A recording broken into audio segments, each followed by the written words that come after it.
अखिल भारतीय माथुर वैश्य महासभा के राष्ट्रीय अध्यक्ष इस समय भारत 24 के साथ मौजूद हैं। उनसे जानेंगे कि आखिरकार किस तरह से यह संगठन कार्य करता है। आगामी समय में चुनाव भी है तो किस तरीके से, क्योंकि व्यापारी देश की एक तरीके से रीढ़ होता है, तो व्यापारी इस चुनाव को कैसे देखता है, व्यापारियों की क्या वेदना है, किस हद तक सरकार की योजनाओं से व्यापारी लाभान्वित हुआ है। सीधे तौर पर राष्ट्रीय अध्यक्ष जी, स्वागत है आपका। धन्यवाद जी। अखिल भारतीय माथुर वैश्य महासभा 136 साल पुरानी रजिस्टर्ड संस्था है और कंटिन्यूअस में है। हम लोग रजिस्टर्ड है। हमारी एक ट्रस्ट है अखिल भारतीय माथुर वैश्य महासभा चैरिटेबल ट्रस्ट, जो महासभा के अंतर्गत है। इससे हम लोग बहुत सहायता के और कार्य करते रहते हैं। किस तरीके के कार्य माथुर मैं बता रहा हूँ, हमारी एक योजना है बेरोजगार जो समाज में वंचित वर्ग है, जिनकी वार्षिक आय 5 लाख रुपए साल से कम है, हम उनको उच्च शिक्षा लोन देते हैं। एक वर्ष में 2 लाख से ज्यादा नहीं जी, और पूरे 5 साल से ज्यादा नहीं देते। मैक्सिमम 10 लाख रुपए देते हैं। पहले हमारे यहाँ कोई मैक्सिमम लिमिट नहीं थी। कुछ बच्चों को भी 18-19 लाख तक 2 या 3 बच्चों को दिए जा चुके हैं। माथुर वैश्य इतनी खुददार और ईमानदार कौम है कि हमारे 11 बच्चों ने पूरा लोन लौटा दिया। कोई एनपीए हमारे यहाँ नहीं है। उनमें से 2 लड़कियां जिनका कि 20-20 लाख और 40-40 लाख का पैकेज है, वो लड़कियां 5,000 रुपये महीना उल्टा हर महीने इस कोर्स में दान दे रही हैं। और जो एक कमरे में पूरा परिवार रहता था, बाथरूम के लिए सुलभ शौचालय में जाते थे, आज उनके 1-1 करोड़ के बंगले हो गए। हम तो मिलते रहते हैं। इस एक बात अगर मैं कहूँ, तरीके से हम लोगों ने 85 बच्चों को दिया हुआ है, जिसमें 23 बच्चे अभी लोन चुका रहे हैं और बाकी बच्चे पढ़ रहे हैं। एक योजना। दूसरी, हमारी महिला मंडल ने ज्ञान गंगा स्कीम चलाई है, जिसमें कि वो स्कूल के बच्चों को वजीफा देती हैं। और क्योंकि आर्थिक उनके पास नहीं थी, अभी अभी हमारे समाज के, मैं अभी नाम नहीं लूंगा क्योंकि इलेक्शन चल रहा है, एक समाज के एक सीनियर आईएएस और आईएएस ऑफिसर ने हम लोग को 20 लाख रुपए से ऊपर अप्रैल में दान देने कह दिया है।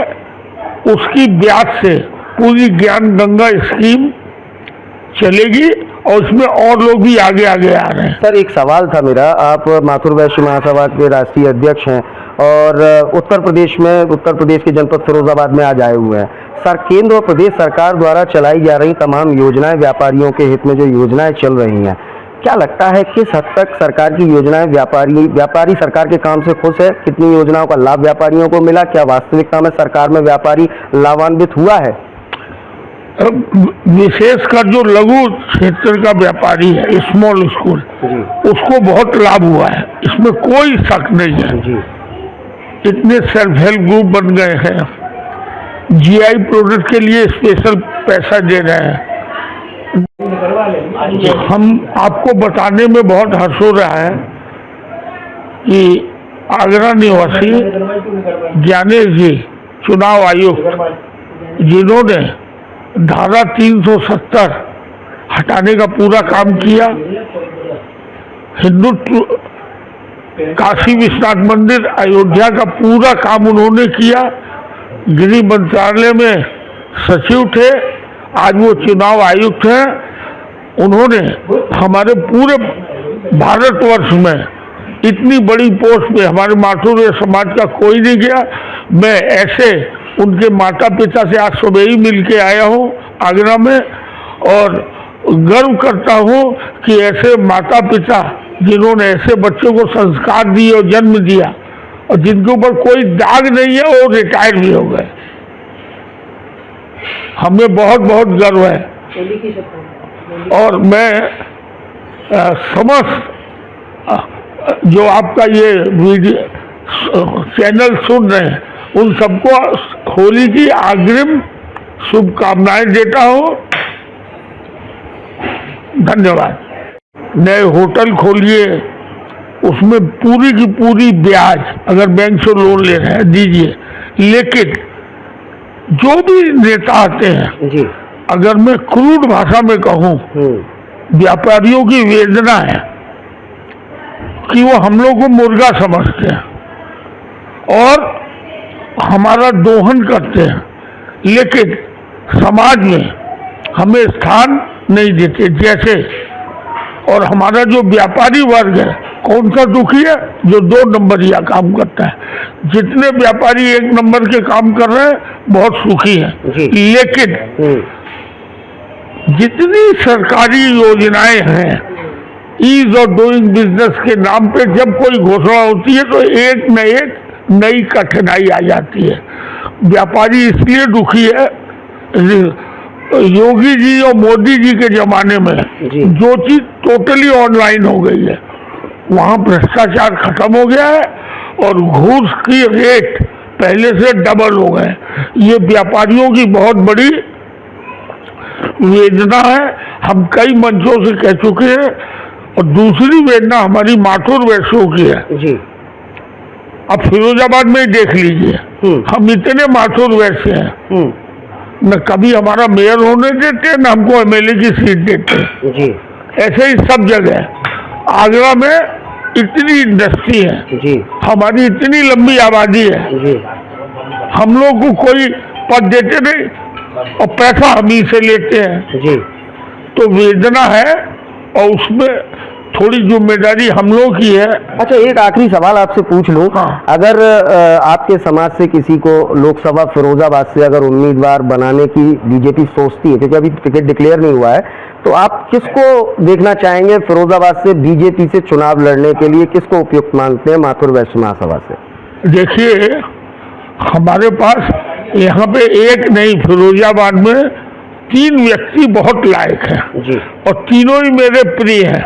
ये तीनों को बैठाऊंगा। क्या नाम है उनके? नाम आपको मैं नहीं बताऊंगा। बता दीजिए ना, दिक्कत कहाँ है? जब आप चाहते हैं कि हिस्सेदारी हो तो आप वो नाम भी बता दीजिए जो वास्तविकता में इस पद के लिए बिल्कुल काबिल है और बीजेपी को उन्हें टिकट देना चाहिए। ये अभी उचित समय नहीं है, उचित समय पर नाम बैठा हुआ और एक जिम्मेदारी। अभी मंथन चल रहा है ना? हाँ, मंथन चल रहा है, इसीलिए तो बता दीजिए। हम बता, शायद सोच ले सरकार। नहीं, हमने बीजेपी के उच्च अधिकारियों को बता दिया है जी, हमारे जो भी देंगे हम उनको पैनल लेंगे, उनमें से तीनों में जिसको हाईकमान चुन लेगा मान लेंगे, लेकिन टिकट हम ही लोगों को दे। हमारे यहाँ से कैंडिडेट तो 3 तो कर्मठ है, अगर नहीं देते तो नहीं देते तो हम इंडिपेंडेंट आएंगे। और एक चीज बताओ, हमारे यहाँ एक राजनीतिक संयोजक है जी, और हम लोगों ने आर्थिक सहायता वहाँ जा के वोट मांगा है, खुद जा के। मतलब इंडिपेंडेंट चुनाव लड़ा सकते हैं अगर टिकट नहीं मिलता तो। अगर हम लोग को जरूरत पड़ेगा तो हम लोग विद्रोह भी कर सकते हैं। धन्यवाद हमसे बात करने के लिए। तो ये थे हमारे साथ अखिल भारतीय माथुर वैश्य महासभा के राष्ट्रीय अध्यक्ष, जिन्हें आप सुन रहे थे, और उन्होंने सीधे तौर पर यह वेदना साफ रखी है कि समाज लगातार सहयोग करता है लेकिन उसके अकॉर्डिंग समाज को कुछ नहीं मिलता। राजनीति की बात करें तो राजनीति में कहीं कोई पद नहीं मिलता। चुनाव के विषय में उन्होंने बताया कि बहुत सारे लोग हैं माथुर वैश्य समाज से जो कि कैपेबल हैं चुनाव लड़ने के, लेकिन सरकार बीजेपी भारतीय जनता पार्टी इस ओर ध्यान नहीं देती है। और अगर इस बार नहीं सोचा जाता है तो बिगुल फूंकने की बात कहते हुए इंडिपेंडेंट चुनाव लड़ने की बात भी राष्ट्रीय अध्यक्ष जी ने कह दी है। फिलहाल इस खास इंटरव्यू में इतना ही। अपने सहयोगी मयंक शर्मा के साथ मैं देवाशीष शर्मा, भारत 24 के लिए एक विशेष संवाद।